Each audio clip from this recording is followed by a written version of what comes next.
Assalamualaikum warahmatullahi wabarakatuh. Kita akan membincangkan soalan terakhir Kelantan Fizik 2019 kertas 2 nombor 8. Rajah 81 menunjukkan dua daya 40 Newton dan 30 Newton yang berserenjang antara satu sama lain.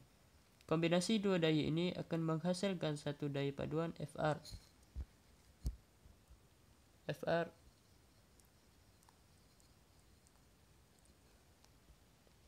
Kita tengok soalan A. Apakah yang dimaksudkan dengan daya paduan? Daya paduan bermaksud hasil tambah secara vektor dua atau lebih daya yang bertindak membentuk satu daya tunggal. Seterusnya, soalan B. Berdasarkan rajah 8.1, hitung magnitud daya paduan FR. Cara kira FR mudah je. Kita buat tubik.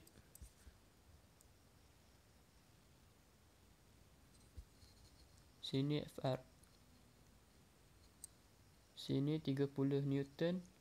Sini 40 Newton. Kita guna cara teorem Pythagoras nak cari FR.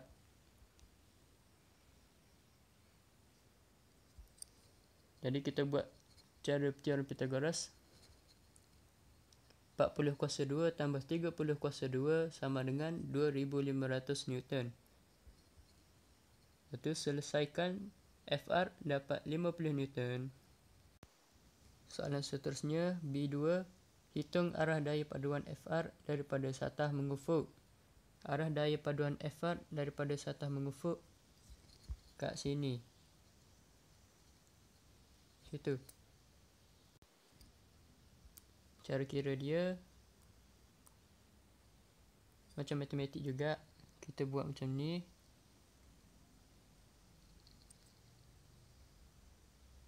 Sini 50. Sini 30. Sini 40 Newton. Kita nak cari sini. Jadi kita guna macam matematik.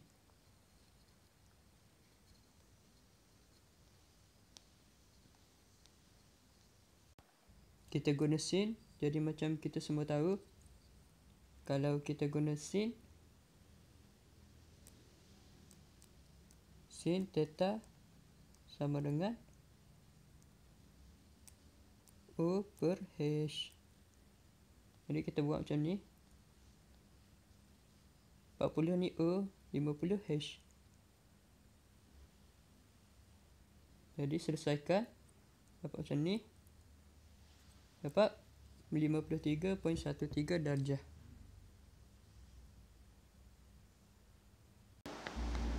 Soalan seterusnya iaitu C. Dalam satu pertandingan sekolah, dua orang pelajar diperlukan untuk menarik sebuah kotak pada suatu sudut tertentu. Jadual 1 menunjukkan beberapa kaedah yang telah digunakan oleh pelajar-pelajar itu untuk meningkatkan pecutan kotak itu. Kalau kita tengok pada jadual 1, diberi kaedah A. Pada kaedah A ini, kotak tiada penggelek dan sudut antara dua daya ialah 30 darjah dan diberi daya 500 Newton dan 500 Newton. Pada kaedah B pula, ada penggelek pada kotak dan sudut antara dua daya 30 darjah dan dua daya yang digunakan 1000 Newton dan 1000 Newton. Pada kaedah C pula, penggelek digunakan pada kotak itu, sudut antara dua daya ialah 60 darjah dan daya yang digunakan ialah 1000 Newton dan 1000 Newton. Seterusnya, berdasarkan jadual 1, nyatakan ciri-ciri yang sesuai untuk meningkat pecutan kotak itu. Berikan satu sebab bagi kesesuaian setiap ciri tersebut. Nombor 1, magnitude daya tarikan hendaklah besar. Sebab supaya daya paduan lebih besar. Soalan nombor 2, sudut antara dua daya mestilah kecil. Sebab dia supaya daya paduan besar. Nombor 3 pula, dengan atau tanpa penggelek. Dengan penggelek, sebab dia supaya geseran antara permukaan kotak berkurang. Ini akan menambah pecutan kotak itu. Seterusnya soalan D, berdasarkan jawapan DC 8C1, 8C2 dan 8C3, tentukan kaedah yang paling sesuai untuk mengikat pecutan kotak itu. Kalau kita tengok dekat rajah tu, kaedah A tidak menggunakan penggelek pada kotak. Ini akan mengurangkan pecutan pada kotak itu.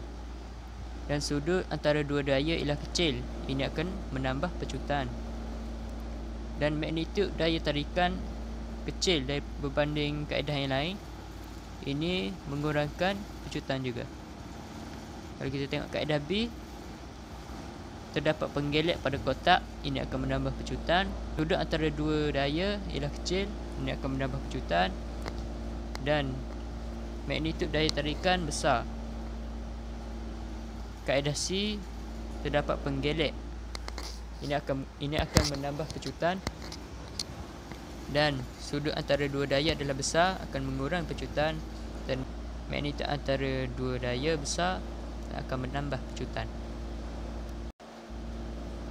Jawapan yang paling sesuai untuk D ialah kaedah B.